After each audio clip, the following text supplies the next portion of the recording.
आसंता 31 तारिख रे खोर्धा पौर परिषद स्वायत्त शासन दिवस पालन करने को जाउछि। एही अवसर में खोर्धा प्रथम पथ उत्सव आज सकाल 7 घटिका समय समवाय समिति बैंक ली पाखरु स्टेट बैंक छक पर्यंत जाइथिला। एही पथ उत्सव उपलक्षे उपजिलापाल किशोर कुमार पंडा अध्यक्षतार एक साधारण सभार मुख्य अतिथि भाव जिला परिषद अध्यक्षा श्रीमती रूपश्री राणी गुमा सिंह जोगदे श्री जगन्नाथ महाप्रभु विग्रह रे प्रदीप प्रज्वलन करी पथोत्सव को उद्घाटन करथिले।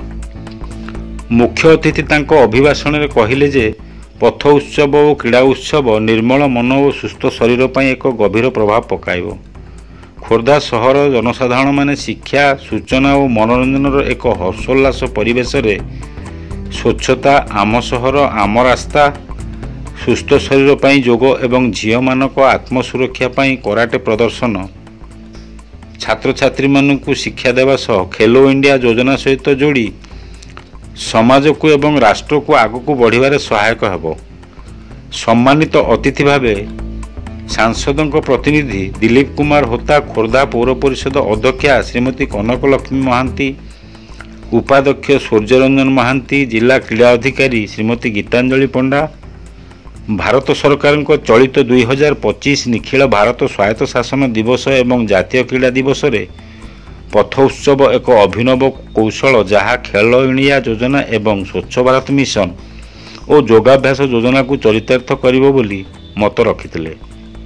सभापति उपजिलापाल किशोर कुमार पंडा खेलो इंडिया शपथ पाठ कराइथिले।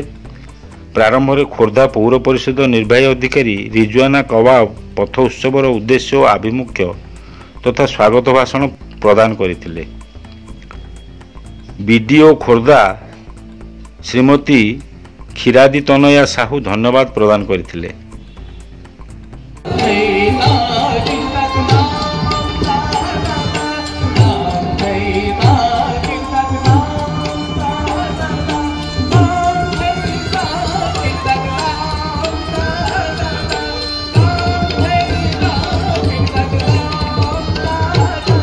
पथ उत्सव समारोह रे रंगोली बालुका कला जिला क्रीड़ा अधिकारी श्रीमती गीतांजलि पंडा परिचालन रे कराटे प्रदर्शन जुडो प्रदर्शन air fitness team Khordha Zumba exercise Kabiraj Pradhan एवं दल पाइक आखड़ा मूर्छना डांस एकाडेमी गोटीपुओ नृत्य नृत्यांजलि अनुष्ठान संबलपुरी नृत्य डांस ग्रुप माँ मंगला पाइक आखड़ा द्वारा पाइक नृत्य नृत्यायन कलाकार द्वारा संबलपुरी नृत्य गणपति नृत्य देशात्मबोधक नृत्य संगीत और माँ चैताली घोड़ानाच अनुष्ठान पक्षर चित्ताकर्षक मनोरंजन कार्यक्रम परिवेषण करा जायथिला।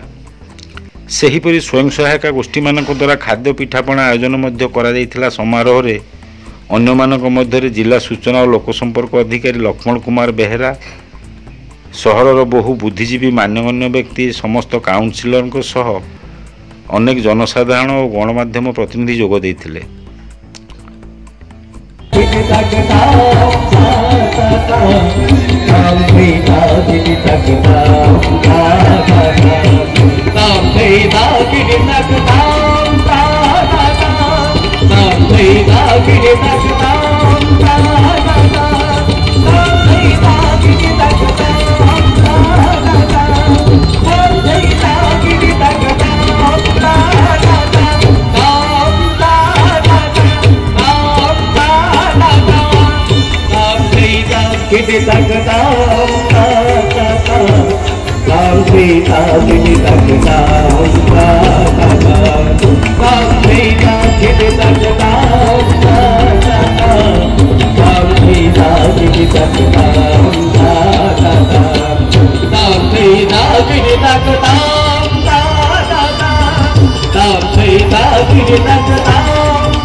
खोर्धारू हेमंत कुमार बेहरा रिपोर्ट खोला खबर टीवी।